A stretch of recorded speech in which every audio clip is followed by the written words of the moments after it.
नमस्कार। हाम्रो देश विभिन्न जात जाति भाषा भाषी समुदायको बसोबास रहेको क्षेत्र हो र यी सबैको पहिचान आवश्यक छ भनेर हामीले पटक पटक राजनीतिक सामाजिक आन्दोलन पनि गरेका छौं। तर त्यो आन्दोलनलाई संस्थागत गर्ने समयमा कतिपय कुराहरू छाडिन्छ र फेरि त्यसले आन्दोलनको माग गर्छ। हाम्रा भाषाहरूमध्ये जस्तै एउटा उदाहरणको पनि कुरा गरौँ, हामी सबैले काठमाडौँको जावलाखेललाई चिनेका छौँ, नामैले चिनेका छौँ, जसलाई नेवारी भाषामा जाहा होला ख्य भनिन्छ। यसको अर्थ भात छर्ने चौर हो। किन त्यो नेवारी भाषाको जुन शब्द संरचना छ त्यही संरचनामा त्यो ठाउँको नाम किन बनेन, किन अपभ्रंश भएर जावलाखेल भन्नु पर्यो? यो पहिचानको कुरा हो। त्यो नेवारी भाषामै त्यो ठाउँको नाम हुन्थ्यो भने। त्यस्तै हामी धेरै पुग्ने पोखरा, हामीले पोखरा भनेर चिन्छौँ, तर त्यो स्थानीय भाषा पोख्र शब्दबाट अपभ्रंश भएर बनेको छ। त्यो पोख्र भन्ने नै ठाउँको नाम किन हुन सकेन? यो ठूलो प्रश्न चिन्ह छ। किन भाषामाथि अर्को भाषा लादियो अथवा अपभ्रंश बनाइयो अथवा के गरियो? ती ठाउँका स्थानीय पहिचानहरूलाई ठाउँको नाममै, व्यक्तिको नाममै हामीले सगरमाथा भनेर चिन्छौँ, जसको स्थानीय नाम छ चोमालौंगा भनेर, त्यो किन भन्न सकिरहेका छैनौँ? अन्तर्राष्ट्रिय रूपमा किन चिनाउन सकेका छैनौँ? यो तमाम प्रश्नहरू एकदमै उठिरहन्छ। आजको सम्भाषणमा हामी यसै विषयमा छलफल गर्ने प्रयास गर्दैछौँ। कुराको सुरुवात लेखक नवीन विभासले भर्खरै लेख्नु भएको नयाँ पत्रिकामा छापिएको पनि छ। अब हवा चल्छ, अब हवा चल्दैन शीर्षकको लेखबाट गर्न चाहन्छु। नवीनजी, सरस्वती पौडेल त यो लेखलाई राम्रैसँग बुझिसक्नुभयो, तर पनि तपाईँबाटै सुन्न चाहे, अब हवा चल्छ, अब हवा चल्दैन, यो लेख लेख्नुपर्ने आवश्यकता किन पर्यो? यसको पछाडि हाम्रो सामाजिक संरचना र नेपालको राजनीति जोडिएको छ। खास गरिकन हाम्रो देश अघि न कार्यक्रमको उठान गर्दाखेरि तपाईँले भूमिका बाँधे जस्तै यो बहुरङ्गी देश हो। तर यो बहुरङ्गी देशमा चाहिँ फुलेका विभिन्न रङका फुलहरू जसरी फुल्नुपर्ने हो, त्यसको विपरीत चाहिँ एउटै रङको फुलहरू जसरी फुलाउने प्रयत्न भयो लामो समयदेखि, जुन पृथ्वीनारायण शाहको राज्य विस्तारसँगै एक भाषा, एक धर्म, एक संस्कृतिको जुन एउटै रङको जुन एउटा परिकल्पना गरेर सुरुवात भयो र राज्यको जुन संरचना नै त्यही अनुसार जसरी बन्दै गयो, त्यो बनिसकेपछि चाहिँ जुन सत्ता र रुलिङ कल्चर बाहेकका, रुलिङ ल्याङ्ग्वेज बाहेकका विभिन्न समुदायका भाषा संस्कृतिहरू जसरी ओझेल पर्दै गए, जसरी हामीले सोकल मेनस्ट्रिम कल्चर भनौँ, मेनस्ट्रिम ल्याङ्ग्वेज भनौँ, त्यो ल्याङ्ग्वेजले चाहिँ ठुलो माछाले साना माछालाई खाए जसरी चाहिँ डोमिनेट गर्दै र हराउँदै गए, त्यो हराउँदै गए पनि अहिले पनि हामीले चाहिँ गाउँघरमा ती ठाउँहरूमा जुन ठाउँमा ती समुदाय बसोबास गरेका छन्, ती ठाउँका वयोवृद्ध मान्छेहरू पहिलेका त्यो प्रति, आफ्नो ठाउँप्रति चासो राख्ने मान्छेहरूले त्यही नामबाट पुकारिरहेका छन्। र यी पहिचानहरू, यी नामहरू चाहिँ त्यो ठाउँको, त्यो भाषाको अर्थसँग जोडिरहेका थिए र ती अर्थहरू जुन ठाउँका नाम हुन्, ती शब्दहरू हुन्, ती शब्दहरू अर्थ बोकेर मात्रै शब्द बन्छन्। जब त्यो शब्दले चाहिँ अर्थ चाहिँ हराउँछ या मृत्यु हुन्छ, त्यसपछि ती शब्दहरू चाहिँ शवमा परिणत हुन्छन्। यसैले नेपालको सन्दर्भमा चाहिँ धेरै रङहरू, विविध रङहरू,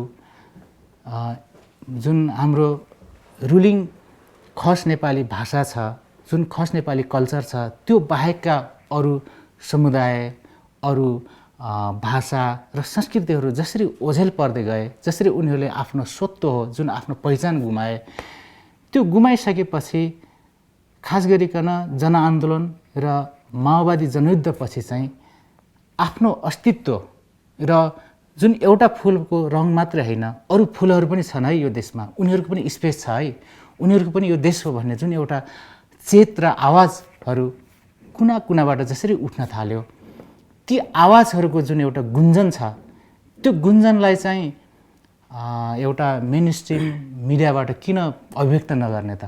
उनीहरूले आफ्नो पहिचानको जुन एउटा दमित ऊ छ, म कहाँ छु भन्ने जुन, जसरी मुर्गीले जब हावा गुमाइसकेपछि, जब मृत भयो नि मुर्गिया बनिसकेपछि, त्यो उनीहरूको एउटा मेन स्ट्रिम कल्चरले, मेन स्ट्रिम संस्कृतिले, मेन स्ट्रिम भाषाले चाहिँ च्यापिएर जुन मर्नासन्न छन् तिनीहरूको एउटा चित्कार हो। त्यो चित्कारलाई चाहिँ मैले अक्षरमा उड्ने कोसिस गरेँ। यो अभिव्यक्ति हो। जस्तै तपाईँले उदाहरण दिइहाल्नुभयो, यहाँ तपाईँले के लेख्नु भएको छ भने थारूले न सास फेर्न पाए न आस हेर्न पाए न त सपना देख्न, थारू थला परे। थारू भाषामा मुर्गीको अर्थ कुखुरा हो भने हवाको अर्थ ठाउँ। कुखुरा चर्ने ठाउँ भनेर मुर्गी हवा नाम राखिएको थियो, तर त्यो हवा हराइदिएर अहिले मुर्गिया बनाइयो र त्यो हवा हराइसकेपछि, हावा नै हराएपछि, सास फेर्न नपाएपछि अब थारू मर्यो। तपाईँको यो लेखमा एउटा उदाहरण मैले उदाहरण गरेँ, यसरी तपाईँले यसलाई मजाले बुझाउनु भएको छ। त्यो कुराहरू अहिले तमाम चाहला। तारामणि सर, अब यो भाषाको आन्दोलन हामी लामो समयदेखि गर्दै आएका छौँ, यो पहिचानको विषय हो पनि भनिरहेका छौँ, यसको संरक्षणको कुरा पनि गरिरहेका छौँ। आज अब हवा चल्छ, अब हवा चल्दैन, मुर्गी हवाबाट हवा निकालिदिँदाखेरि मुर्गीको ज्यान जान्छ अथवा कुखुरा मर्छ भनेर त एउटा थारू कल्चर मर्छ भनेर लेख्नुपर्ने अवस्था किन आयो? भाषा चाहिँ पहिचानको निकै सशक्त चाहिँ नि आधार हो, सशक्त माध्यम हो। किनभने भाषाभित्र चाहिँ अनेक कुराहरू चाहिँ निहित भएका हुन्छन्। भाषाभित्र चाहिँ संस्कृति लुकेको हुन्छ। त्यसो भएको कारणले गर्दाखेरि उहाँले जुन यो हावा झिकेपछि, मुर्गी पछाडिको हावा झिकेपछि जुन मृत जस्तो, जसको कुनै अर्थ छैन जस्तो आइरहेको छ, उहाँले त सब भनेर भन्नुभएको छ कि वास्तवमा भाषासँग चाहिँ नि त्यस्तो शक्ति हुन्छ जुन चाहिँ सनातन, जुन चाहिँ परम्परागत हिसाबले चाहिँ एउटा त्यसले विरासत बोकेको हुन्छ, भाषाले चाहिँ नि ज्ञान बोकेको हुन्छ र त्यो चाहिँ पहिचान जब त्यो भाषामा हुन्छ भने जब त्यो अपभ्रंशका रूपमा, खास गरिकन यहाँ यो लेख मार्फत चाहिँ स्थान नामहरूमा उहाँले विशेष खोजी गर्नुभएको छ। स्थान नामहरूमा जब अपभ्रंश हुन्छ त्यसपछि त्यो भाषा चाहिँ मृत हुँदै जान्छ, त्यसले बोक्ने अर्थहरू चाहिँ नि अनर्थ को रूपमा चाहिँ नि अगाडि जान्छ। त्यसो भएको कारणले गर्दाखेरि यो भाषिक हिसाबले हेर्दाखेरि चाहिँ पहिचानको मुख्य आधार हो र भाषाभित्र अनेक कुराहरू लुकेका हुन्छन्, भाषाभित्र संस्कृति लुकेको हुन्छ। त्यसो भएको कारणले गर्दाखेरि के भन्ने गरिन्छ भनेदेखि भाषा र संस्कृति भनेको चाहिँ एक अर्काको परिपूरक हो, अन्वयश्रित सम्बन्ध रहेको हुन्छ भनेर भन्ने गरिन्छ। र यो पहिचान जुन नेपालको सन्दर्भमा चाहिँ यो भाषिक पहिचान निकै सशक्त छ नि, यो पहिचानको माध्यम हो। अब जस्तै नवीनजी एक दुईटा उदाहरणहरू ल्याउँ, जस्तै होइन भोटे लामा नेपाली भाषाबाट खस नेपाली भाषामा गयो भने जस्तै हामीले अहिले एकदम चिन्छौँ नि सेफोक्सोन्डो ताल भनेर होइन, त्यो चाहिँ रिग्मोदह, त्यो चाहिँ भोटे लामा भाषामा थियो। त्यही नाम राखिरहँदाखेरि पनि त पहिचान भन्छ नि, नाममा त खासै केही छैन, नाममा न व्याकरण लागु हुन्छ न के त्यसको पहिचान लागु हुन्छ भने से फोक्सुन्डो गरिरहँदाखेरि त्यो स्थानीय पहिचान हरायो भन्ने कुरा तपाईँले उठाउनु भएको छ होइन। जस्तै यहाँ भनौँ न सगरमाथाकै कुरा गरौँ होइन, चेमोलङमा भनेर जुन चाहिँ शेर्पा नेपाली भाषामा भनिन्छ, यसलाई नेपालीकरण गरियो। अब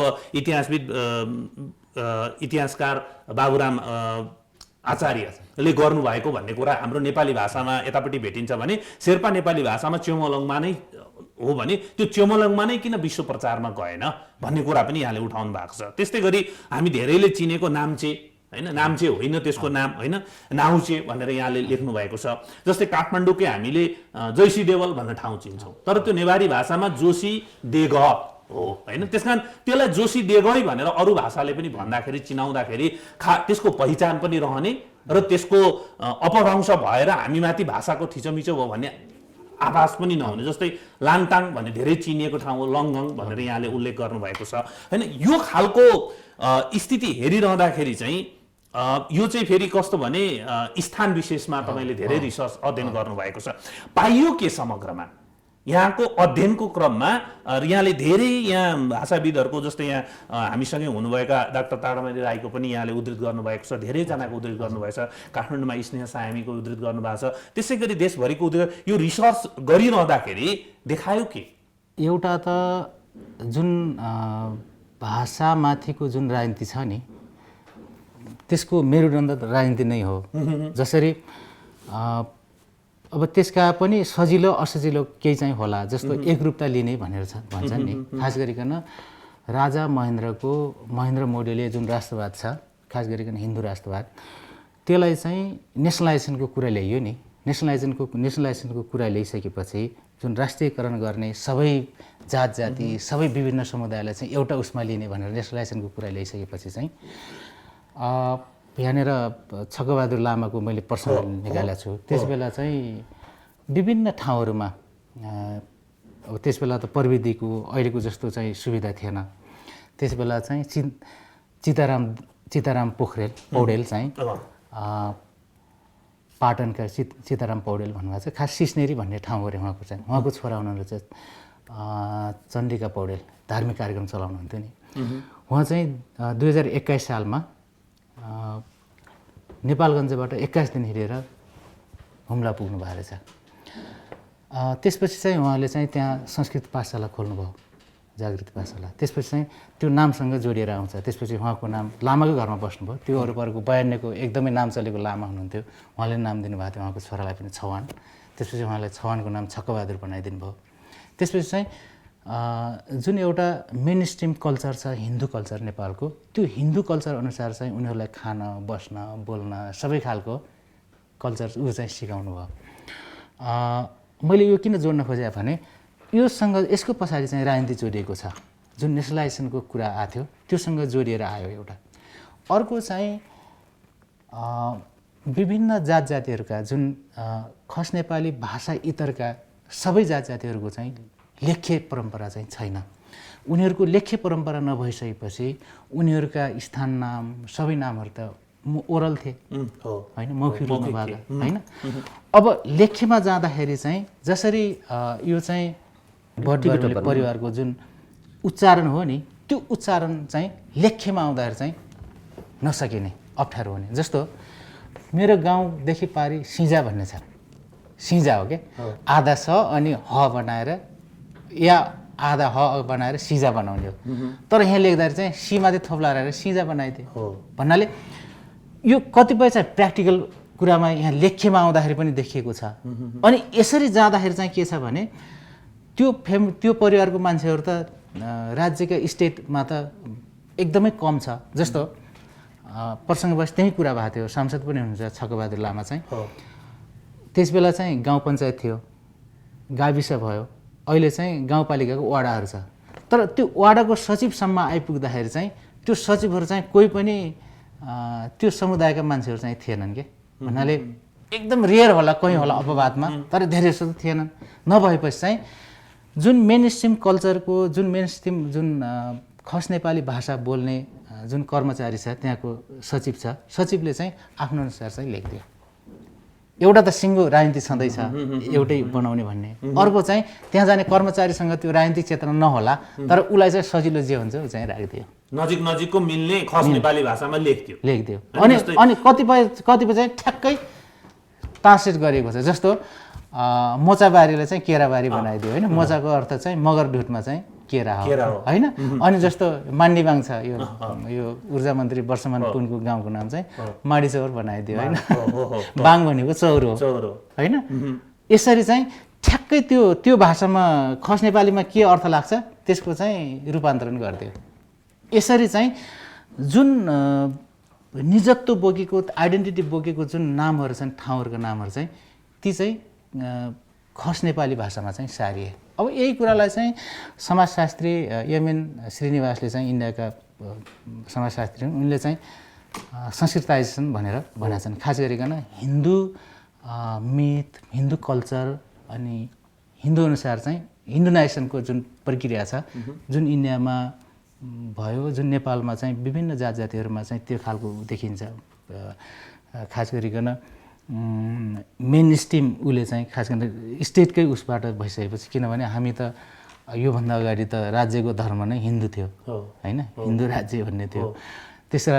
त्यसरी चाहिँ जसरी हिन्दुनाइजेसनको प्रक्रिया अन्तर्गत चाहिँ यी जम्मै कुराहरू चाहिँ भएका छन्।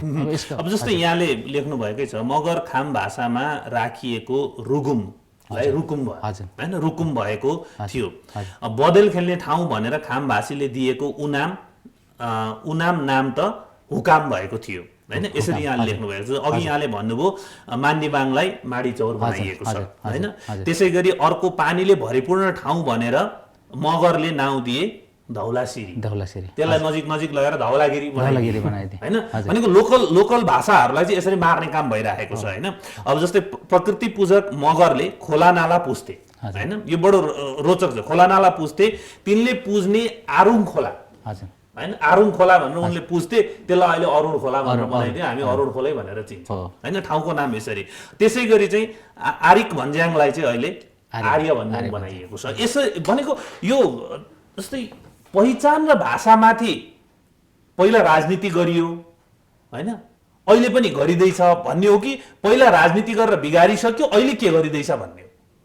कसरी बुझ्ने यो चिज उहाँले जसरी एकदम मिहिन रिसर्च गरेर यसलाई इस्टाब्लिस गर्नुभएको छ, यसलाई बुझाउनु पर्यो। पहिचान र भाषामाथि माथिबाट केन्द्रबाटै नियोजित रूपमा राजनीति गरियो अथवा अहिले गरिँदैछ भन्ने कसरी बुझ्ने?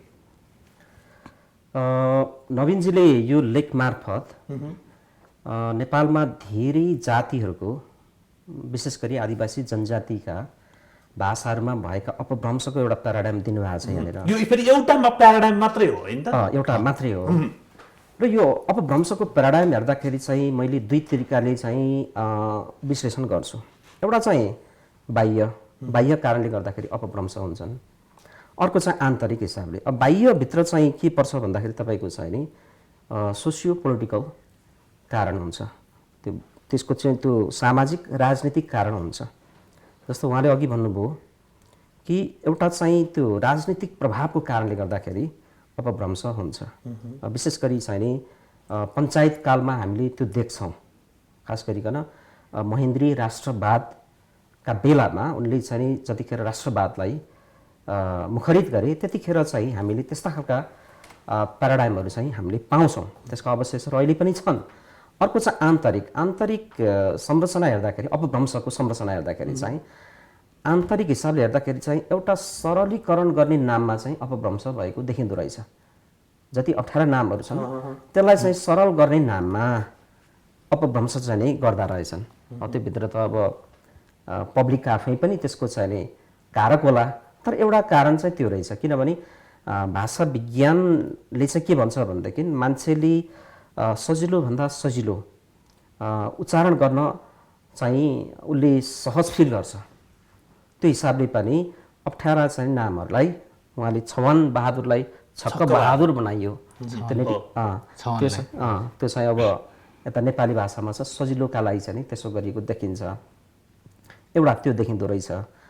अर्को त्यो सँगसँगै चाहिँ नै अनुकरण गर्ने नाममा अनुकरण गर्दाखेरि पनि भाषा अपभ्रंश हुँदो रहेछ है। स्थान नामहरू खास गरिकन स्थान नामहरू हेर्दाखेरि त्यो खालको चाहिँ नै प्याराडाइम देखिन्छ। जस्तो अब उदाहरणको लागि अब गङ्गाजी भन्थे, जुन गङ्गा नदी छ इन्डियामा भारतमा, त्यसलाई चाहिँ गङ्गाजी भन्थे पहिले त्यहाँका चाहिँ स्थानीयवासीहरूले।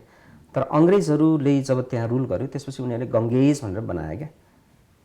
त्यसो के हो त भन्दाखेरि त्यो अनुकरण गर्ने नाममा त्यस्तो भएको देखिन्छ। र नेपालमा पनि हामीले त्यसरी हेर्ने भनेदेखि थुप्रै खालका चाहिँ नि त्यस्ता उदाहरणहरू चाहिँ हामीले पाउन सक्छौँ। अर्को तेस्रो कारण चाहिँ के देखिन्छ भन्दाखेरि भ्रामक खालको व्युत्पत्ति गर्ने नाममा पनि अपभ्रंश भएको देखिन्छ। तपाईँको उदाहरण चाहिँ नि पान्थरलाई लिउँ। पान्थर भनेको लिम्बू भाषामा रहेको नाम हो क्या, स्थान नाम। पान्थरको अर्थ चाहिँ कुरा थाम्ने भन्ने हो, तर त्यसलाई भ्रामक तरिकाले चाहिँ नि 5 थर बनाइयो। र पछि त्यसको अर्थ कसरी लगाइयो त भनेर भन्दाखेरि चाहिँ नि 5 थरी त्यहाँ बस्थे अनि 5 थर त्यसरी रहेको भनेर चाहिँ नि त्यो खालको चाहिँ नि त्यो ढङ्गले चाहिँ नि अर्थ लगाइएको पाइन्छ तपाईँको चाहिँ नि हलेसीकै कुरा गर्दाखेरि पनि यो भएको के हो जस्तै सुनियोजित रूपमा राजनीति भयो यसमाथि अथवा होइन यहाँले भन्नु जस्तो अनुकरणका क्रममा अनि त्यसलाई चाहिँ अर्थ लगाउने क्रममा होइन त्यस पछाडि त्यसलाई चाहिँ नजिककोसँग सजिलो पार्ने क्रममा जस्तै अघि हामीले उदाहरण दियौँ नि जा हवा हला ख भन्ने जुन नेवारी भाषा छ त्यसको अब जाउलाखेल भन्न त्यस्तै जा हला ख छ त्यसलाई त्यति लामोसम्म पज गरी भन्न गाह्रो हो स्वाट्टै भन्दा जाउलाखेल बन्यो अनि जिब्रोमा बस्यो त्यसरी सजिलो पारिएको हो अथवा इन्टेन्सनली अरू भाषाको कुराहरूलाई मेटाउनको लागि नै अपभ्रंश जसलाई उहाँले एउटा शब्द प्रयोग गर्नुभएको छ यहाँ श्रीनिवासनको उदाहरण दिएर भारतीय समाजशास्त्रीको चाहिँ संस्कृताइजेसन हो भनेर पनि एउटा उदाहरण दिनुभएको छ अर्को उदाहरण चाहिँ उहाँले यहाँ लेख्नु पनि भएको छ अघि पटक पटक भन्नु महेन्द्रीय राष्ट्रवादको कुरा पनि उहाँले पटक पटक जोड्नु भएको छ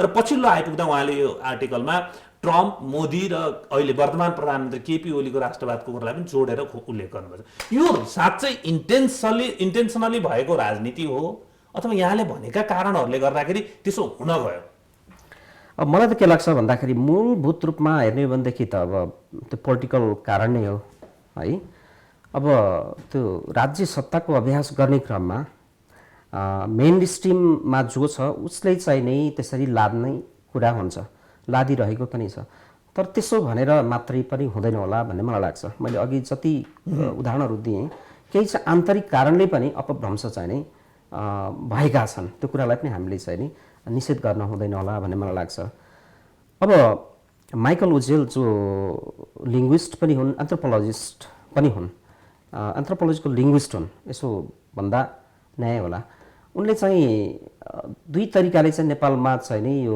अपभ्रंश भएको छ भनेर चाहिँ नि उनले भनेका छन् त्यो चाहिँ एउटा चाहिँ संस्कृताइज्ड अघि नवीनजीले जे कुरा उठाउनुभयो एउटा संस्कृताइज्ड भएको छ भनेर उनले भनेका छन् भनेदेखि अर्को लिङ्गुवा फ्राङ्काको रूपमा रहेको नेपाली भाषा को कारणले पनि अपभ्रंश भएको छ भनेर उनले भनेका छन् त्यसो हुँदाखेरि अब हामीले चाहिँ मूलभूत रूपमा चाहिँ यो जुन यो राज्यको इन्टेन्सनल्ली जुन राज्यले चाहिँ नि यो भाषाहरू के अरे स्थान नामहरू चाहिँ अपभ्रंश गरेको छ जुन मैले यहाँ केही नवीनजीले मलाई सोध्नु भएको थियो मसँग त्यस्ता थुप्रै उदाहरणहरू छन् जस्तो फुक्सतेललाई जुन कुलुङ भाषामा चाहिँ नि रहेको त्यो तत्कालीन साबिको चाहिँ नि गाउँ विकास समितिको चाहिँ नि नाम हो त्यसलाई चाहिँ नि पछि कृष्णटार बनाइएको छ अनि त्यसै गरी चाहिँ नि हुलु भन्ने ठाउँलाई चाहिँ नि शिवटार बनाइएको छ के अरे दिनुवालाई चाहिँ नि निर्मली डाँडा भनेर चाहिँ नि नामाङ्करण गरिएको छ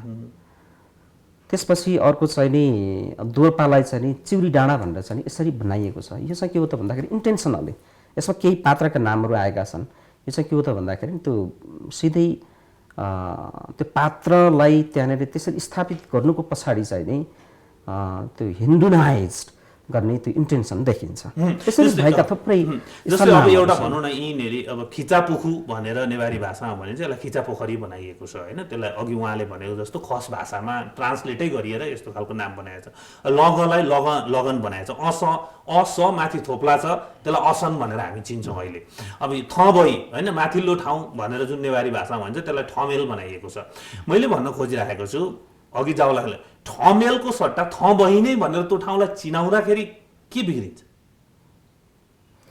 मलाई जस्तै अहिले मलाई सुरुमा सुन्दाखेरि थबही भन्न गाह्रो होला किनभने म थमेलमा युज टु छु नि त तर त्यसको सुरुदेखि नाम नै थबही भएको भए जस्तै काष्ठमण्डप भन्ने शब्द अप्ठ्यारै शब्द हो कि तर हामी इजिली भन्छौँ नि हामीले काठमाडौँको सट्टा काष्ठमण्डप किन भन्न सक्दैनौँ जस्तै हामीले अहिले पछिल्लो उदाहरण लिने हो भने पछिल्लो समयमा बम्बईको नाम फेरिएको छ मद्रासको नाम फेरिएको छ कलकत्ताको नाम फेरिएको छ त्यसको ओरिजिनल नाममा फर्काइएको छ हामीले पनि काठमाडौँलाई काष्ठमण्डप भनेर किन परिवर्तन गर्न सक्दैनौँ यसमा रिजिट हुनुपर्ने कारण के छ यहाँले भनेको अघि भनेको जस्तो ठमेललाई थबही भनेर हामी किन भन्न सकिरहेका छैनौँ यसमा चाहिँ राज्य सत्ताकै अब इन्टेन्सनको कुरा हो राज्य सत्ताले चाहिँ यहाँको विविधतालाई चाहिँ नि स्वीकार गर्न सकिरहेको छैन स्वीकार गर्न मानिरहेको छैन भन्ने कुराको चाहिँ नि ज्वलन्त नमुनाहरू हुन् तपाईँ भन्नुहोस् न यो स्थानीय निकायको जुन पुनर्संरचना भयो त्यतिखेर पनि तपाईँको चाहिँ नि धेरै नामहरू चाहिँ नि अब हिन्दूकृत गरिएका छन्। अब काठमाडौँमै चाहिँ नि महालक्ष्मी नगरपालिका भनेर नामाकरण गरियो, जबकि यो ठाउँ भनेको चाहिँ तपाईँ हामीलाई थाहा छ विजयजी कि यो ठाउँ भनेको नेवारहरूको चाहिँ नि होइन सघन बस्ती भएको ठाउँ हो नि। यहाँ त्यस्ता थुप्रै नामहरू छन्, अपभ्रंश भएका नामहरू छन्। तर अब यहाँको स्थानीय बासिन्दाको रूपमा रहेको नेवारी भाषामा चाहिँ नि नेपाल भाषामा चाहिँ नि किन रहेन? अर्को उदाहरण चाहिँ म तपाईँलाई दिन्छु। इलाममा चाहिँ नि फिकल भन्ने ठाउँ जो निकै परिचित ठाउँ हो नि त होइन, त्यो ठाउँलाई चाहिँ नि फिकल भनेर राखिएन। स्थानीय निकायको पुनर्संरचना भइसकेपछि त्यो फिकललाई चाहिँ नि सूर्योदय नगरपालिका भनेर चाहिँ राखिएको छ। भनेपछि के हो त भन्दाखेरि यो या त्यो हिसाबले चाहिँ नि राज्यले यो नेपालको चाहिँ नि विविधतालाई, यहाँको भाषिक विविधता होस्, यहाँको जाति विविधता होस्, त्यो कुरालाई चाहिँ नि स्वीकार गरिरहेको चाहिँ नि देखिँदैन। तर भले के हो त भन्दाखेरि संसारमै अहिले चाहिँ यो एउटा ट्रेनको पनि विकास भइरहेको छ। विलियम मैकिन्ले जसको नाममा चाहिँ नि अमेरिकाको अलास्कामा चाहिँ नि एउटा हिमालको नाम राखिएको थियो, तर त्यो नामलाई चाहिँ नि बराक ओबामाले फेरि पुरानै नाममा चाहिँ नि फर्काइदिए। त्यहाँका आदिवासीहरूले दिनाली भन्थे, त्यो नाममा चाहिँ नि उनले पुनर्स्थापित गरिदिए। यस्ता उदाहरण नभएका होइनन्। तपाईँको इन्डियाकै कुरा गर्दाखेरि अहिले तपाईँले भन्नुभयो बम्बईलाई चाहिँ नि अहिले मुम्बई बनाइएको छ। त्यो के हो त भन्दाखेरि लामो समयसम्म त्यहाँनिर ब्रिटिसहरूले राज्य गरे। त्यो क्रममा चाहिँ नि उनीहरूले त्यहाँका नामहरू चाहिँ नि आफ्नो पनमा, आफ्नो चाहिँ नि जुन उनीहरूले बोल्छन् आफ्नो भाषा, त्यसको त्यो एक्सेन्टमा चाहिँ नि त्यहाँ उनीहरूले चाहिँ नि विकास गरे, कलकत्ता बनाए, कलकत्तालाई। हेर्नुहोस् होइन, मैले यो अलिकति जोड्न खोजेको कारण के हो त भन्दाखेरि जहिले पनि पहिलो भाषाको प्रभाव चाहिँ नि दोस्रो भाषामा पर्छ भनेर चाहिँ नि भन्ने गरिन्छ के। जस्तै अब अघि तपाईँले भन्नु काष्ठ मण्डप, जसलाई चाहिँ नि काठमाडौँ भनियो होइन पछि, तर काष्ठ मण्डप पनि हामीले भन्न नसक्ने त होइन। किन त्यही नभनेर चाहिँ नि काठमाडौँको रूपमा चाहिँ नि विकास गरियो? थबैको अघि कुरा गर्नुभयो नि, थमेललाई अब नेवारी भाषा थमही भन्दो रहेछ होइन, त्यो थमही नै भनेर चिनाइदिँदाखेरि त भइहाल्यो नि। हो, यो चाहिँ मलाई के लाग्छ भन्दाखेरि लामो समयको त्यो प्रयोग हुँदै जाँदाखेरि चाहिँ त्यो अपभ्रंश गर्ने नाममा पहिलो भाषाको प्रभावको कारणले गर्दाखेरि मान्छेहरूले बिस्तारै बिस्तारै बिस्तारै चाहिँ नि त्यसलाई अपभ्रंशको रूपमा चाहिँ नि लगे भन्ने मलाई लाग्छ। तर जस्तै अब यहाँ हेर्नु, अघि तपाईँले सूर्योदयको भन्नुभयो होइन, जस्तै मङ्गलबारे भन्ने ठाउँ छ त्यहाँ होइन, लिम्बू भाषामा चाहिँ त्यो माङपारेबाट चाहिँ आएको भनेर उहाँले लेख्नु भएको छ। त्यसै गरी अब कञ्चनजङ्घा हिमालकै कुरा छ, कञ्चनजङ्घा हिमाल त्यत्रो संसार प्रसिद्ध हिमाल छ, फाक्तालुङ भन्ने त्यहाँको स्थानीय भाषामा हो, किन कञ्चनजङ्घा बनाइयो भनेर नवीनजीले प्रश्न गरिराख्नु भएको छ। यस्तो किसिमको स्थिति छ र यसलाई अब नवीनजी तपाईँसँग पनि त्यो प्रश्नको उत्तर चाहिँ जान्न चाहेँ कि मैले, यसलाई इन्टेन्सनली राजनीति गरियो भन्ने तपाईँको ठहर हुन्छ अथवा होइन? यो हामीले एउटै भाषा, एउटै भेष, सबै एउटै भन्ने जुन आयो नि एकताका भनौँ न होइन, त्यो एउटैको कारणले गर्दाखेरि भएको हो भन्न खोजेको कि मैले। अहिले आइपुग्दाखेरि चाहिँ तपाईँ यहाँ पुग्नु भएको छ, अहिले वर्तमान प्रधानमन्त्रीको राष्ट्रवादसम्म पुग्नु भएको छ। फेरि यो राष्ट्रवाद भन्ने चाहिँ यस्तो किसिमको त्यो दुईतर्फ धार भएको तरबार भन्छ नि, राम्रोसँग चलाउन्जाले त्यसले देश बनाउँछ पनि, जान्न भने त्यसले सिद्ध्याउँछ भन्दा अहिले तपाईँ वर्तमान प्रधानमन्त्रीको राष्ट्रवादसम्म आइपुग्नु भएको छ। ठिक छ, उतिखेर एक भाषा, एक देश, एक भेष के भन्ने नारा आयो, तर त्यो व्यवस्थै हामीले फालिदिइसक्यौँ। अहिले त हामी त नयाँ ठाउँमा टेकेका छौँ नि त। अहिले त हामी त बहुभाषा, बहुराष्ट्र, बहुजात, सबै बहुमा आइपुगेपछि अब चाहिँ कहाँ गाह्रो भेटिराखिएको छ? यदि अहिले पनि गाह्रो भेटिन्छ भनेदेखि चाहिँ त्यो इन्टेन्सनली त्यसमाथि राजनीति भएको छ भन्ने प्रुभ हुन्छ कि होइन? यसमा त तपाईँले भनेको चाहिँ केमा मात्रै हो भने हामीले चाहिँ राजनीतिक व्यवस्था चाहिँ परिवर्तन गरेका हौँ। ओके, तर राज्य संयन्त्रमा चाहिँ जुन पुरानो जुन ऊ छ नि, एकदमै मिहिन ढङ्गले बसिरहेको जुन हामीले यो लामो समयदेखि प्र्याक्टिस गर्दै आएको जुन सिस्टम छ नि, त्यो सिस्टम चाहिँ फेरिएको छैन। त्यसैले मैले त्यो ओलीसम्मको कुरा चाहिँ यहाँनिर जोडेको हुँ। अघि न पुनर्संरचनाको कुरा गरिहाल्नुभयो। बाङ भनेको चाहिँ रोल्पा, रुकुम, खास गरिकन 18 मगरातको खाम भाषाको चाहिँ चौरो हो। रोल्पामा 51 गाविस थिए, 51 गाविस, अनि रुकुममा चाहिँ 43 गाविस थिए। त्यसमा चाहिँ धेरैवटा बाङहरूको चाहिँ गाविसका नाम थिए। पहिले। अब अहिले चाहिँ गाउँपालिका बन्दाखेरि चाहिँ एउटा मात्र बचिया छ, त्यो चाहिँ थवाङ बचिया छ। रुकुम र रोल्पाको चाहिँ थवाङ मात्रै बचिया छ, अरू बाङजम्मै हराए।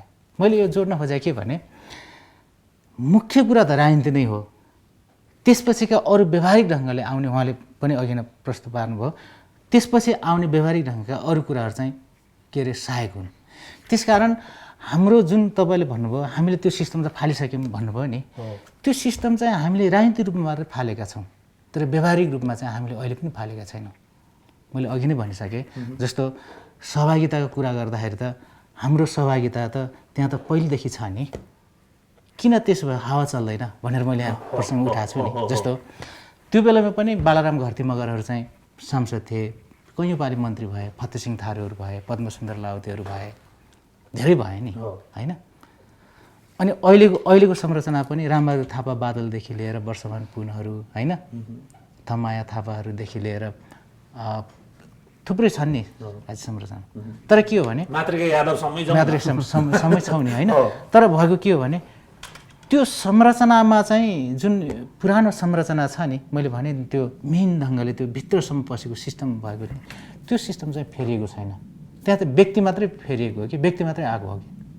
जस्तो अहिले पनि मेरो मानसिकता चाहिँ अहिले पनि त्यो चाहिँ हेजिमोनाइज गरिसकेको छ कि, जस्तो म चाहिँ यो बोल्दाखेरि चाहिँ मेरो तङ ऊ हुन्छ कि अशुद्ध हुन्छ कि, किनभने मैले त खस नेपाली त बोलिनँ होइन भन्नाले जसरी छक्कबहादुरलाई चाहिँ जब ऊ भयो नि के अरे चितारामहरूले चाहिँ त्यो संस्कृताइज गर्न थालेपछि चाहिँ उसले आफ्नो भाषा आफ्नो लाए खाएको चाहिँ अलि असभ्य अलि पाखे देख्न थाल्छ नि। हामीले त त्यो पुरै ऊ गरिसकेको छ कि, त्यो खालको चाहिँ के भन्छ हिप्नोटाइज गरिसकेको छ कि त्यो मेन स्ट्रिम कल्चरले के। त्यसकारण त्यो हाम्रो सिस्टमबाट जुन राजनीतिक रूपले चाहिँ बाह्य रूपमा साइनबोर्डमा फेरिए पनि संरचनागत रूपमा जुन मेन ढङ्गले जसरी बसेको छ नि जुन संरचना, त्यो संरचना अहिले पनि फेरिएको छैन। जस्तो अघि नै मैले भनिसकेँ, ती चाहिँ अहिलेका उदाहरणहरू हुन्। अहिले पनि अब अहिलेको वर्तमान अवस्थामा कुरा गर्दाखेरि चाहिँ हामीसँग कति भाषा छन्, कति जीवित छन्, कुन अवस्थामा छौँ त हामी? साँच्चै हामी धेरै मृतप्राय हुन थाल्ने ठाउँतिर गइसक्यौँ, ढल्किसक्यौँ कि के छ अहिलेको अवस्था हाम्रा रहेका विविध भाषाहरूको कुरा गर्दा चाहिँ? अहिले भाषा नेपालमा बोलिने भाषाहरूको स्थितिगत विश्लेषण गर्ने हो भनेदेखि त सेन्ससको रिपोर्टलाई नै आधार मान्नुपर्ने हुन्छ। अब सेन्ससको रिपोर्ट अनुसार चाहिँ अहिले नेपालमा बोलिने भनेर 123वटा भाषा उल्लेख गरेको छ र 123वटा भाषामा पनि तपाईँको चाहिँ नि केही थोरै भाषाहरू मात्रै अलिक समृद्ध खालका चाहिँ नि भाषाहरू छन्। उदाहरणको लागि अब मैथिली भाषा जसको अब साहित्य परम्परा लामोदेखि छ होइन, अनि अब त्यसको प्रयोग पनि त्यही ढङ्गले छ, अनि त्यही सँगसँगै चाहिँ नि अब नेवारलाई पनि लिन सकिन्छ। त्यसबाहेक चाहिँ नि धेरैभन्दा धेरै भाषाहरू चाहिँ सबै लोपोन्मुख अवस्थामा छ। अब अति लोपोन्मुख अवस्थाका भाषाहरूको कुरा गर्नुहुन्छ भनेदेखि त लगभग 38वटा भाषा चाहिँ 1000 भन्दा कम वक्ता भएका भाषाहरू छन्। त्यसो भएको कारणले गर्दाखेरि अब यी भाषाहरूको अब संरक्षण सम्वर्धन, मलाई लाग्छ यी भाषाहरूमा पनि रहेका थुप्रै स्थान नामहरू छन्, तर यी भाषाहरूको लोप सँगसँगै चाहिँ नि ती स्थान नामहरू चाहिँ नि के हुने हो थाहा छैन। किनभने अब दैनिक हिसाबले भाषाहरूमा चाहिँ नि अब यो के अरे प्रयोगमा, भाषाको प्रयोगमा कमी आइरहेको छ। अब राज्यको यो इन्टेन्सनको कुरा जुन उठ्यो, यो मलाई अघि जोड्न मन लागेको कुरा, यो राज्यको जुन चिन्तन छ नि, यो परम्परागत चिन्तनको अन्त्य, यो राज्य व्यवस्था चाहिँ यसो हेर्दाखेरि झलक्क हेर्दाखेरि चाहिँ परिवर्तन भयो जस्तो देखिन्छ, तर इन्टेन्सनली चाहिँ त्यस्तो देखिँदैन। किनभने मैले अघि स्थानीय के अरे निकायका नामहरूकै उदाहरण पनि मैले दिएँ। अहिले पछिल्लो चरणमा चाहिँ नि तपाईँको चाहिँ नि अब संविधानमै उल्लेख भएको कुरा हो कि होइन, समानुपातिक समावेशीको कुरा उल्लेख छ। अब यो कुरालाई पनि चाहिँ नि व्यावहारिक हिसाबले लागू गर्न मानिरहेको छैन। त्यसो भएको कारणले गर्दाखेरि अब नेपालमा भएका जति पनि भाषाहरू छन् ती भाषाहरू चाहिँ विश्वमै चाहिँ नि के भन्ने गरिन्छ भन्दाखेरि हरेक 14 दिनमा चाहिँ एउटा भाषा मरेर जान्छ भनेर भनिन्छ।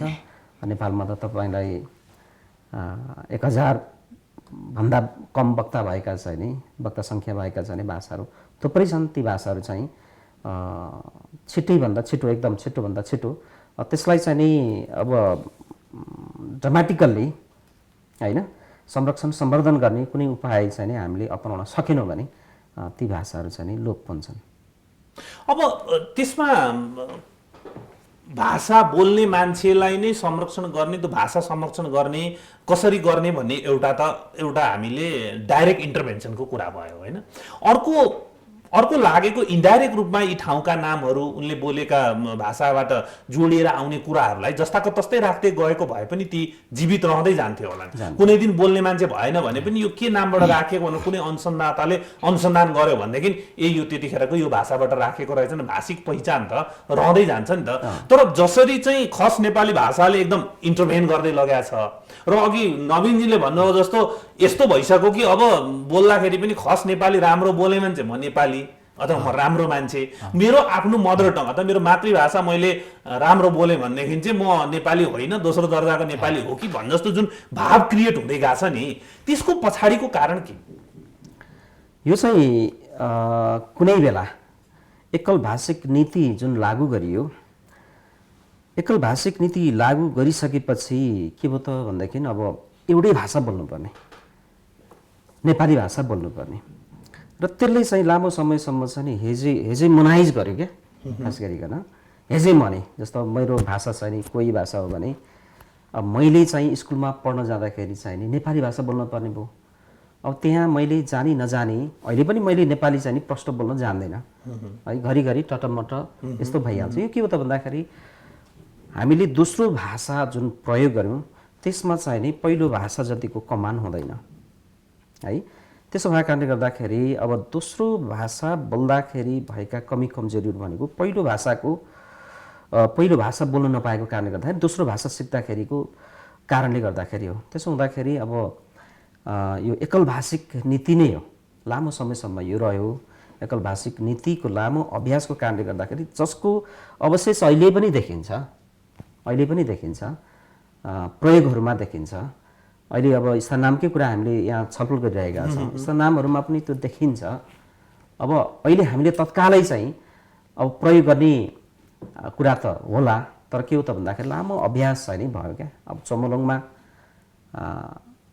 भनेको त तपाईँको चाहिँ नि जुन सगरमाथा वरिपरि बस्ने त्यहाँका चाहिँ नि स्थानीयहरूको भाषामा रहेको नाम हो नि, तर त्यसलाई स्वीकार नगरेर माउन्ट एभरेस्ट भन्नलाई चाहिँ हामी गर्व गर्छौँ होइन। अब यावत कुराहरू छन्। अब सगरमाथा भनेको चाहिँ तपाईँको यहाँ लेखमा पनि आएको छ, बाबुराम आचार्यले नाम राखेको, तर बाबुराम आचार्यले त्यो नाम राखेको भनेको 2012 सालमा। त्योभन्दा अगाडि के त्यो हिमाको नामै थिएन त? थियो, तर के हो त भन्दाखेरि त्यो नामलाई चाहिँ नि प्रसार गरिएन अथवा त्यो नामलाई चाहिँ नि राज्य सत्ताले त्यो बेलामा चाहिँ नि स्वीकार गर्न मानेन, त्यो पनि होला। तर अहिले आउँदाखेरि चाहिँ अब हामीले त्यस्ता कुराहरू त स्वीकार गर्ने भनेर संविधानमै लेखेको छ। हो ठिक छ, अघि यहाँ दुवैजनाले के भनिसक्नु भने हामीले राजनीतिक परिवर्तन चाहिँ गऱ्यौँ, अरू जुन सामाजिक लगायतका भित्री जुन परिवर्तनहरू हुन् त्यो अब चर्मराएको पनि छैन, हल्लेको पनि छैन। परिवर्तनको त परेको कुरा जुन भन्ने हुन्छ त्यसको लागि अब इन्टरभेन गर्दै गयौँ भने हामीले होइन, जस्तै उदाहरणको रूपमा अघि भन्यौँ जस्तै अहिले एउटा अभियान कस्तो पनि छ, किन माउन्ट एभरेस्ट भन्ने सगरमाथा भन्नु संसारलाई चिनाऊ, सगरमाथाबाटै भनौँ भन्ने एउटा अभियान पनि छ। त्यसको सँगसँगै त्यसको सट्टा त्यहाँको स्थानीय भाषा चमोलङमै भनेर चिनाऊ भन्ने अभियान लिएर जाने होइन। जस्तै हाम्रा धेरै चाहिँ के भन्छ घान्द्रुक पुग्नुहुन्छ होइन, घान्द्रुकको नाम चाहिँ घान्द्रुक होइन है, यसको नाम चाहिँ यहाँले अघि लेख्नु भएको छ जस्तै कोड के भन्नु भएको छ होइन, त्यो स्थानीय भाषामा भनिन्छ भनेर यहाँ लेख्नु भएको छ होइन। त्यो खालको भने त्यही भनौँ। जस्तै हामी घलेगाउँ धेरैजना पुग्छौँ भन्ने, लमजुङको घलेगाउँलाई चाहिँ पजु हो त्यसको नाउँ भनेदेखि चाहिँ पजु भनौँ भने यो खालको अभियान चलायौँ भने हामीले अलि सहयोग पुग्छ कि नभए तपाईँको रिसर्चले के भन्छ, हामी यो खालको अभियानमा जान एकदम जरुरी छ जस्तो देखिरहेको छ। अब यसमा त दुईटा एङ्गलबाट हेर्नु पर्ला। एउटा त के हो भने जसले चाहिँ आफ्नो स्वत्व गुमायो नि, ती मार्जिनमा बसेका पेरिफेरीमा बसेका जुन समुदाय भाषा छन् तिनीहरूले आफ्नो स्वत्व गुमाए। त्यो स्वत्व गुमाएका समुदायमै नै सबभन्दा पहिले चाहिँ यो खालको जुर्मराहत हो नि, त्यो खालको चेतना, त्यो खालको जागरण चाहिँ जरुरी छ। हामीले गुमाएको चाहिँ जुन स्टेटले जसरी लाद्यो त्यो लाड्दाखेरि चाहिँ त्यसको प्रतिकार गर्न नसकेरै हो नि त। त्यसकारण पहिलो कुरा त उनीहरूको तहबाट पनि यो खालको जागरण चाहिँ जरुरी छ। जस्तो तपाईँहरूले चाहिँ पजु नै लेखिदिनुहोस् न, घाँदुर नलेख के अरे उ नलेखिदिनुहोस्, घलेगाउँ नलेखिदिनुहोस् होइन, हाम्रो त यो ठाउँ हो भनेर। जस्तो म चाहिँ 69 हो जस्तो लाग्छ, हुम्ला गएको बेलामा चाहिँ अब बोर्डतिर पनि सबै सिमीकोट छ।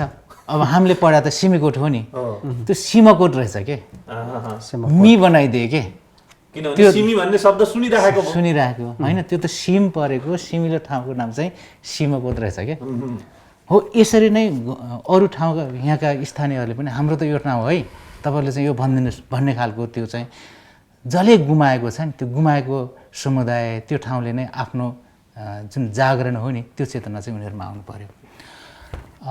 यति हुँदाहुँदै पनि सबभन्दा ठुलो कुरो त स्टेटकै हो। स्टेटले चाहिँ सबै खालको विविधतालाई चाहिँ एक्सेप्ट गर्नु पर्यो। उनीहरूको पनि यो देश हो, उनीहरूको पनि यो ठाउँ है, उनीहरूले आफ्नो आइडेन्टिटी, उनीहरूको जुन खालको पहिचान छ त्यो पहिचानलाई चाहिँ मैले चाहिँ स्वीकार गर्नुपर्छ, एक्सेप्ट गर्नुपर्छ।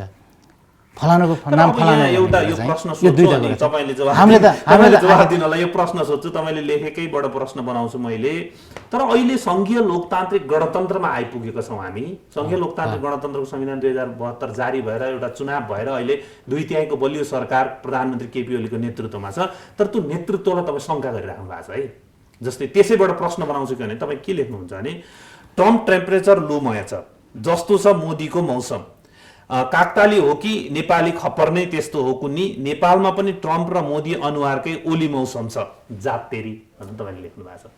अब जसलाई हामीले जिम्मा दिएका छौँ, यो पहिचान सहितको सबै चिज हामीले संघीय लोकतान्त्रिक गणतन्त्र ल्यायौँ, पहिचान ल्यायौँ, भाषा भाषी जात धर्म जे सबैको पहिचान इस्टाब्लिस गर्ने व्यवस्था हामीले ल्यायौँ। अब गर भनेर हामीले जिम्मा दिएको व्यक्तिलाई तपाईँ शङ्का गर्दै हुन्छ।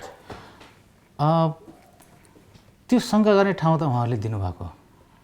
जस्तो सुरुदेखि नै यो आइडेन्टिटीलाई चाहिँ एक्सेप्ट गर्न चाहिँ उहाँले अन्कनाइरहनु भयो। उहाँले चाहिँ बालुवाटार गइसकेपछि पनि अधिकार दिन हुँदैन भन्ने खालको उहाँका धेरै घटनाहरूले चाहिँ परिघटनाहरूले चाहिँ त्यसलाई गर्छ, पुष्टि गर्छ। जस्तो के अरे फेडरल उहरूलाई चाहिँ के अरे प्रान्तहरूलाई दिने कि नदिने भन्ने कुरामा जसरी अधिकारहरू चाहिँ एक ठाउँमा ल्याइराख्नु भएको छ नि, त्यसले पनि त्यो खालको चाहिँ गर्छ।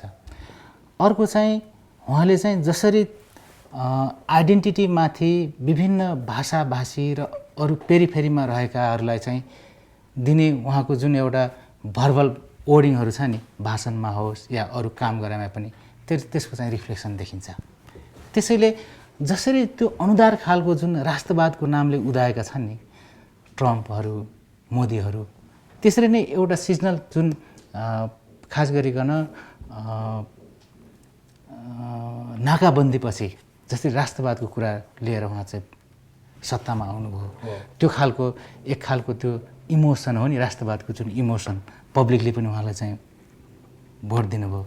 तर त्यो अनुसारको जसरी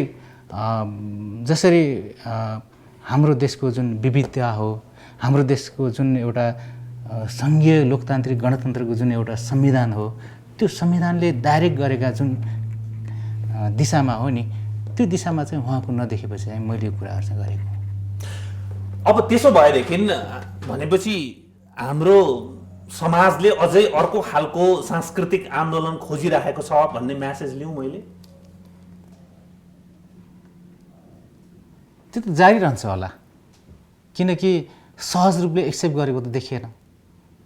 उहाँले चाहिँ संविधानले नै दिएको कुरालाई पनि त लागू गर्नु भएन नि। जस्तो उसकै कुरा गरौँ न, यो अहिले जुन आन्दोलन भइरहेको छ नि, लोकसेवाको जुन आन्दोलन भइरहेछ नि, त्यो त संविधानले प्रदत्त गरेको कुरा नै अनुसार गर भनेर त उसले के अरे गर भनेर जसरी गर्नुपर्ने हो त्यो लोकसेवाले निकालेन। ननिकालिसकेपछि चाहिँ त्यही कुरालाई चाहिँ कोर्टले फेरि गरिदियो, त्यही कुरालाई चाहिँ मानिदियो अहिले आन्दोलित छन् नि त जनजातिहरू त। यो साना साना कुराहरूले पनि त्यसलाई चाहिँ इन्डिकेट गर्छ। पछिल्लो गुठी आन्दोलनलाई पनि गुठी आन्दोलन गुठी लिन आन्दोलन सकिन्छ लिन सकिन्छ होइन। यसले के गर्छ भने मार्जिनहरूलाई पेरिफेरीमा बसेकाहरूलाई जुन एउटा पुरानो ऊ थियो नि माइन्डसेट थियो नि त्यो माइन्डसेट अनुसार नै काम गरिरहनु भएको छ भन्ने चाहिँ यसको चाहिँ उदाहरण हो। अब हामी अन्त्यमा छौँ तारा सर, जस्तै संसारले चाहिँ आफ्नो भएको कल्चर, संस्कृति, पुरातात्विक महत्त्व, भाषा, जात जाति, धर्म के छ आफूसँग जति धेरै विविधता चाहिँ एउटा सानो भूगोलमा उति त्यसलाई सम्पत्तिको रूपमा प्रचार गर्छ र त्यसलाई संरक्षणमा रमाउँछ। हाम्रोमा चाहिँ ल्याउनु परेको छैन, हामीसँग यो सानो भूगोलमा धेरै विविधता छ होइन। जस्तै यहाँ अहिले नवीनजीको अध्ययनले पनि देखाउँछ, तपाईँको अध्ययनले पनि देखाउँछ त्यति धेरै विविधता छ। यसलाई हामी के भन्नु, त्यसो भन्न मन लागेको छैन, मास्न उद्धत भइरहेछौँ भनौँ। त्यसो पनि होइन होला। के हो भनेदेखि मलाई लाग्छ अब नारामा त छ, अब नारामा त के भन्ने गरिन्छ भनेदेखि विविधतामा एकता अनि अनेकतामा एकता, विविधता, यस्तो केही नारा छ। अब त्यो तपाईँले हेर्नुहुन्छ भनेदेखि अब हरेक संविधानकै प्रस्तावनादेखि लिएर हरेक कुराहरूमा चाहिँ त्यो पृष्ठभूमिमा त्यो कुरा आउँछ, तर त्यो विविधतालाई चाहिँ नि स्वीकार्ने काम भइरहेको छैन। तर चाहिँ के हो भनेदेखि अब नेपालको समृद्धि, नेपालको चाहिँ नि बलियो जग, नेपालको चाहिँ नि यहाँको स्थायित्व भनेको चाहिँ त्यो विविधतालाई स्वीकार नगरेसम्म चाहिँ हुने देखिँदैन। त्यसो भएको कारणले गर्दाखेरि अब यहाँले जुन कुरा उठाउनु हो, अब यहाँको विविधतालाई मास्नै खोजेको थाहा छैन, तर के हो त भन्दाखेरि नारामा चाहिँ त्यो कुरा छ, व्यवहारमा त्यो देखिँदैन। अहिले पछिल्लो घटनाहरूले पनि त्यो कुरालाई पुष्टि गर्छ। नवीनजीले भन्नुभयो लोकसेवादेखि लिएर यो सबै यो पछिल्ला जति पनि घटनाहरू छन् यी कुराहरू भनेको त संविधान प्रदत्त कुराहरू हुन् नि। संविधानले जे कुरा चाहिँ नि उल्लेख गरेको छ, संविधानले जे कुरालाई चाहिँ नि लागू गर भनेर चाहिँ भनेको छ, त्यो कुरा लागू गर्नको लागि चाहिँ नि राज्य चाहिँ नि उद्धत देखिँदैन। राज्यले चाहिँ नि त्यो कुरालाई चाहिँ स्वीकार गर्न सकिरहेको देखिँदैन। त्यो के हो त भनिसकेपछि एउटा सानो सुरुवात स्वरूप नै राज्यले, जस्तै यहाँ नवीनजीको अध्ययनमा भनेको छ मगर ढुट नेपाली भाषाको डुँडीलाई दुधे चौर बनाइयो होइन। त्यस पछाडि रामडीलाई राम नदी बनाइयो, छाङ्लालाई छाया क्षेत्र जगत्र देवी बनाइयो, ढोलडीलाई पाखापानी बनाइयो, बोगाङलाई बग भन्ज्याङ बनाइयो, लाडाँडालाई लोकडाँडा बनाइयो, ड्याङथुङलाई पँधेरो बनाइयो, भालुथुङलाई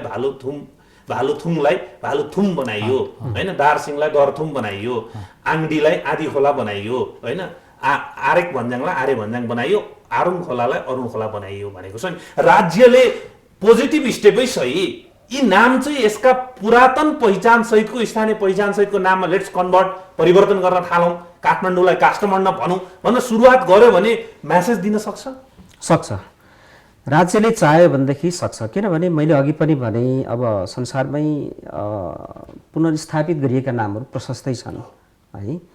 अब त्यो कम्पेन्सेसन सहित चाहिँ नै अब त्यसरी पुनर्स्थापित गरिएका दिनाली, जसलाई माउन्ट म्याककिनले भनेर चाहिँ जुन नामाङ्करण गरिएको थियो पछि दिनाली भनेर फर्काइयो क्या त्यो नाम।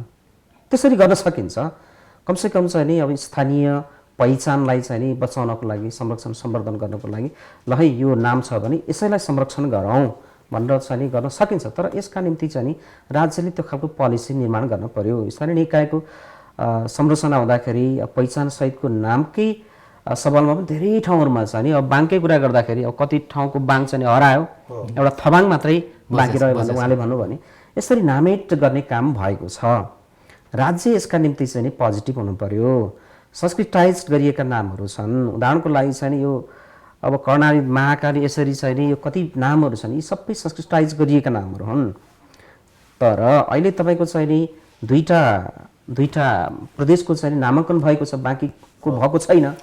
तर कमसेकम चाहिँ नि अब एक नम्बर प्रदेशको चाहिँ नि किराँत प्रदेशको नाम किन स्वीकार गर्न मानिरहेको छैन? किनभने किराँत भनेको चाहिँ सभ्यता हो जसको चाहिँ नि हिस्ट्री चाहिँ नि अद्यावधि छ, अहिले पनि छ। उल्लो किराँत, माझ किराँत, पल्लो किराँत र त्यहाँको चाहिँ नि बाहुल्य भएको जनसङ्ख्या पनि अब किराँतभित्र पर्छन्। किराँत सभ्यता पनि हो, किराँत लामो विरासत बोकेको एउटा संस्कृतिको एउटा चाहिँ नि अवयव पनि हो।